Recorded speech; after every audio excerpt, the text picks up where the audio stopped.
Alright guys, welcome back to another video, and today we're going to be focusing on bailouts. During the Great Recession, we bailed out the banks and the automotive companies like Ford and GM, and with this ongoing pandemic, we've currently bailed out the airlines and also offered assistance to retail and also the hospitality industry. But the bailout I'm going to be talking about today isn't of a company, but it is of a federal agency, more specifically the United States Citizens and Immigration Services, or USCIS. First, I'm going to tell you about what's going on and the effects that this is going to have on the immigration process and how it's going to lead back to hurting the United States and the ongoing economic recovery. So let's get started. As you can see, the New York Times released this article saying the immigration officers face furloughs as visa applications plummet. In summary, USCIS, or the agency that is in charge of immigration, they're going to have to furlough nearly 70% or 13,400 of its workers if they don't get any financial assistance from Congress. That's because unlike other federal agencies, USCIS, they don't get their money from Congress, but they rely on the fees that it collects through processing immigration applications. And of the agency's $4.8 billion budget, almost 97% comes from collecting these fees. But because of the previous immigration restrictions set by the Trump administration and because of the effect of the ongoing pandemic, immigration fees have plummeted since March 18th, which is when USCIS had to suspend most of its services to adhere to social distancing guidelines. And just so you have an idea of what kind of fees USCIS process and the dollar amounts that they collect, I'm going to be giving you some of the visa types and their associated fees. If you are an international student and you're accepted to a United States college, you have to apply for the H1B Visa, which will allow you to study in the United States, and they cost $510 per application. The next one is the H1B Visa application, which is used by a lot of tech companies like Apple and Google, and they cost $460 per application. The next one is a CR1 Visa application, also known as a spousal visa, and in total they pay a lot of different kinds of fees, but the total amount that they pay is $1,200. And after you get the green card and you go through the steps, you're able to now apply to become a citizen of the United States. In order to do that, you have to pay a fee of $640, but if you add the biometric fee of $85, the total is now $725. So as you can see, USCIS, they have a lot of visa types and they rely on these visa fees in order to function and to create their budget. But because of the effects of the pandemic, the acting White House budget director is telling lawmakers that the agency's fees receipts could fall by more than 60% by September 30th. This is why the agency is asking Congress for a bailout money of $1.2 billion. And there's not just going to be like a bailout in traditional sense, because they are actually planning to repay that amount by adding a 10% surcharge on following applications. Of course, this financial request is receiving some pushback because lawmakers are saying that they need to be more accountable, because last year Homeland Security Department, which is the parent company of USCIS, they requested $4.6 billion in emergency border funds, and the Democrats specifically, they worried that the money would be used to contribute to immigration reinforcement. And it was actually found out last month that Customs and Border Protection, they spent $112 million of that fund, which was supposed to go to food and medicines, and they spend that on all-terrain vehicles, dirt bikes, and also boats. USCIS, if they don't get that $1.2 billion, they're going to have to furlough their workers, once again, almost 70% of their workforce. It's going to clog the already complicated and already slow immigration system. But there also might be a deeper hidden agenda, because the slowdown of the immigration process can also be used as a political ploy by the current administration. As I'm sure you're aware, we're currently in an election year, and this pandemic has delayed visa applications, but more importantly, it has delayed thousands of immigrants from becoming U.S. citizens. Before this pandemic, about 63,000 applicants, they took an oath of allegiance each month and became United States citizens. But because of the coronavirus, they had to postpone the final step of the interviews and ceremonies, which is going to prevent potentially several 100,000 people from voting in the 2020 election. And for a lot of immigrants, more specifically Latin Americans and Asians, polls suggest that the majority of them, they tend to vote Democrats. And it doesn't really matter in states like California or New York, but in highly contested states like Florida, Georgia, Pennsylvania, or Texas, these newly nationalized citizens, they can definitely sway the votes. Because in 2018, nearly 200,000 immigrants became citizens in these four states. So an addition of 200,000 citizens who would potentially vote Democrats, that's going to be a big obstacle for the Republican Party. Regardless of that, lawmakers from both sides, they're requesting the United States Citizen Immigration Services to, administer the oath either remotely or to waive it entirely because of this current situation. However, it seems like under current immigration law, that's not going to change because ceremonies, they must be public and in person. And the reason is pretty simple, because of security. Because if they do the online ceremonies, it's going to present challenges because they need to verify identities and by checking the green card that they have, and to collect the green card that serves as proof of legal residency. But thankfully, ceremonies are starting to happen slowly, of course.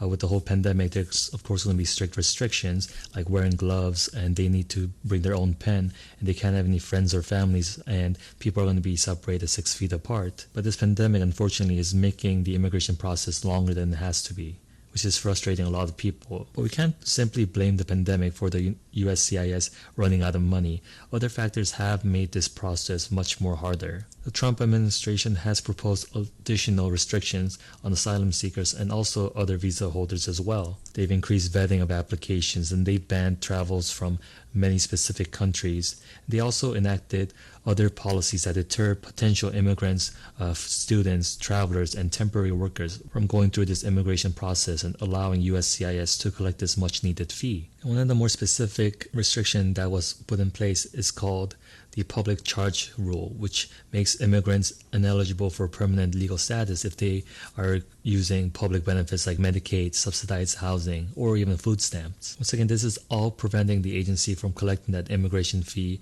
that is needed to fund the USCIS. And as a result, because they saw this restriction and for other factors, last November, the USCIS actually proposed raising citizenship fee by more than 60%. Once again, this is still an ongoing situation, and there hasn't been any update because I'm currently filming this over the weekend. The USCIS agency, they still need $1.2 billion to make sure they don't furlough their workers and basically halting this immigration process. So we'll see what happens and what Congress decides, but I think they're on recess right now, so nothing's really come out of it. But things are going to get much harder for immigrants in general thanks to the current administration. As a result of this pandemic, unemployment is currently sky high. As a result, President Trump on Monday expanded the measure restricting visas to the United States, more specifically on temporary foreign workers. And this suspension is going to continue until December 31st of this year, so basically till the end of 2020. And those affected are going to be for the H1B Visa holders, which is for high-skilled workers, or the H2B visas, which is for seasonal employees, or the L1 visa, which is for corporate executives, or the J1 visa, which is for scholars and exchange programs. But of all of this visa that's affected, the one that's going to be affecting a lot of American companies is the H1B visa for high-skilled workers. Because H1B visa allows the United States companies to hire foreign workers who have specialized skills that the American labor force cannot provide. And every year you get up to 85,000 of these H1B visas that companies can apply to. And in 2019, Amazon, they had 3,000 or so of these H1B visa workers, followed by Google. In addition, other companies like Facebook, IBM, Intel, and Apple, they also utilize the H1B visa to bring in foreign workers to assist them in running their operations. And for those of you who aren't aware, H1B visa is valid for 3 years, but it can also be renewed for an additional 3 years.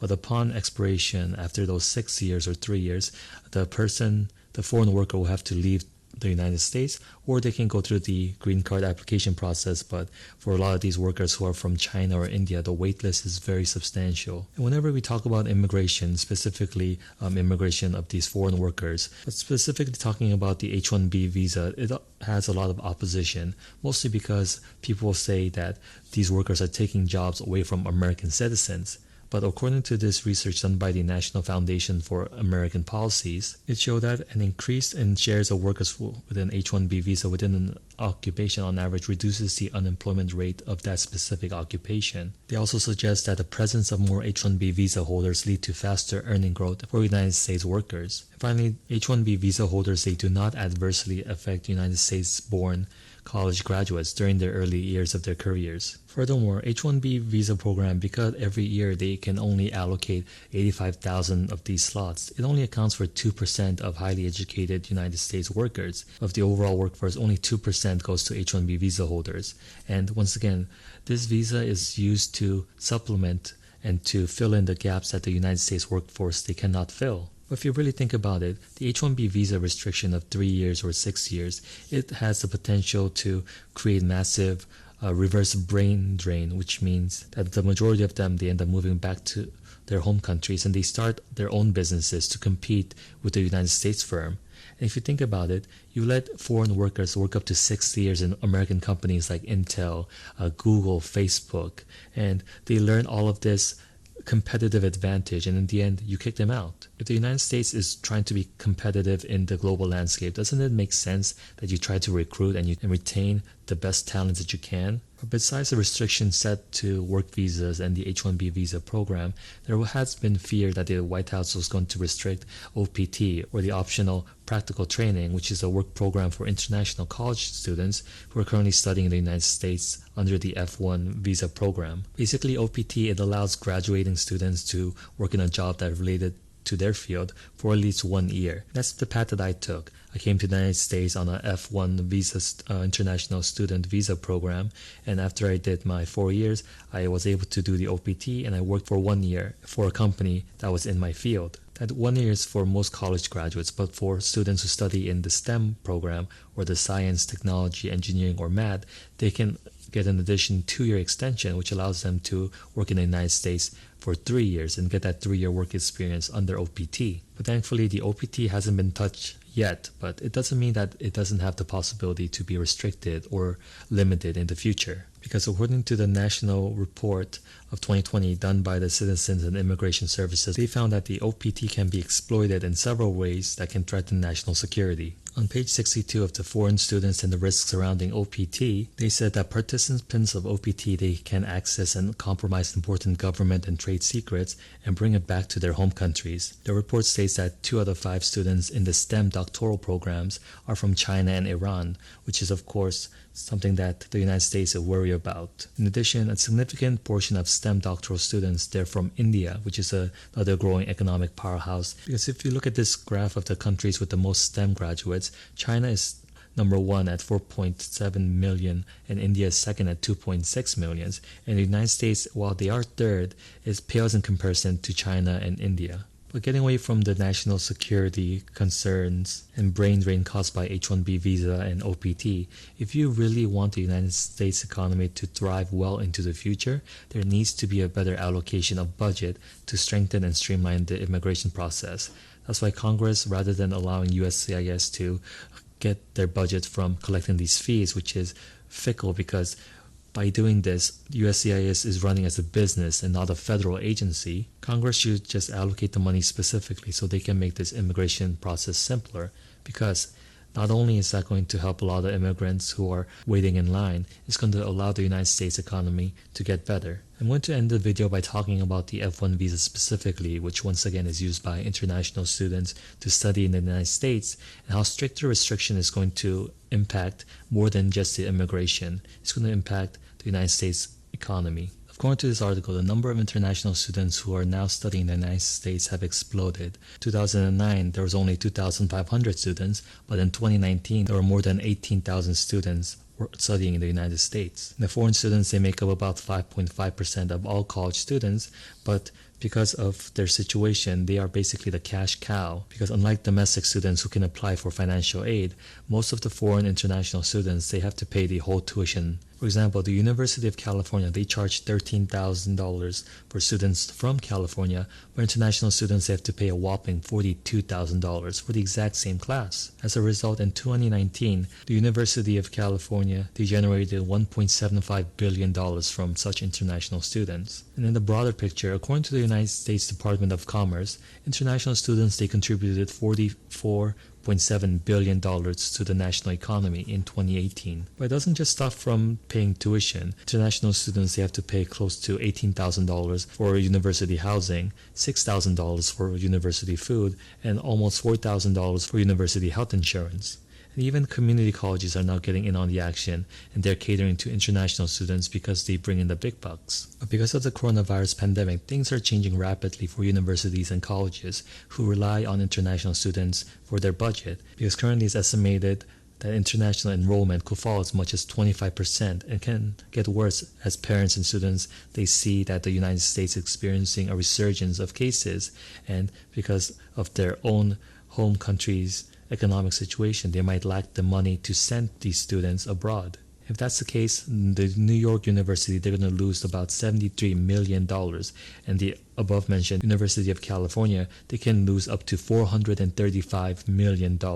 It's not just universities that's going to be missing out. The local economy that surrounds these university campuses, they're also going to suffer. Like when I was going to university, me and my friends will all go like bowling almost like every Tuesday, and then we'll go to the local mall. And because the university was located next to New York City, every weekend we would go to New York City to spend our international fun money. But even students who have been accepted and who want to come to the United States even amidst the pandemic, because the United States consulates have shut down their door to prevent the spread of the virus, international students who have been accepted, they're not even able to start the process to get their F1 visa or to travel to the United States, at least for right now. And let's not also forget the rise of racism against Chinese students specifically during this pandemic, thanks to Trump calling the coronavirus the Chinese virus or Kung flu, and of course students from Middle East being harassed and being called terrorists, and even much worse. One of the main reasons why international students come to the United States is so they can get that American work experience by going through OPT. But according to the OPT guidelines, students, they need to find employment within 90 days of receiving their work permit or within 90 days upon graduation. But it's kind of hard to find a job right now in the United States. Unemployment is hitting records nearly every week, and even students who have received job offers, they found that their positions have been canceled because companies are now cutting back on hiring. But like I said, this is still a developing situation concerning the USCIS, and I know how heated people get when it comes to immigration, and a lot of you might not even share the same stance as me of allowing more open immigration. But whether you're for immigration or against, it's going to have massive impact on the health of the United States economy. Whether it's foreign tourists who are buying I Love New York shirts in Times Square, international students supporting university budgets, or H1B workers helping American companies stay competitive, the USCIS having to furlough their workers is going to have a lasting negative impact not only on the immigration process and immigrants, but also in the United States as a whole. And I hope this video gave you something to think about, and whenever you read the headline, you dig deeper into it, because everything is connected and everything is going to affect not just immigrants, but also the United States citizens. And I didn't find a lot of videos talking about this USCIS situation and the bailout that they're requesting, so I hope you learned something new from this video. And with that said, I think I'm going to end it now. Thanks for stopping by as always. Stay safe out there, and I'll see you next time with more financial shenanigans.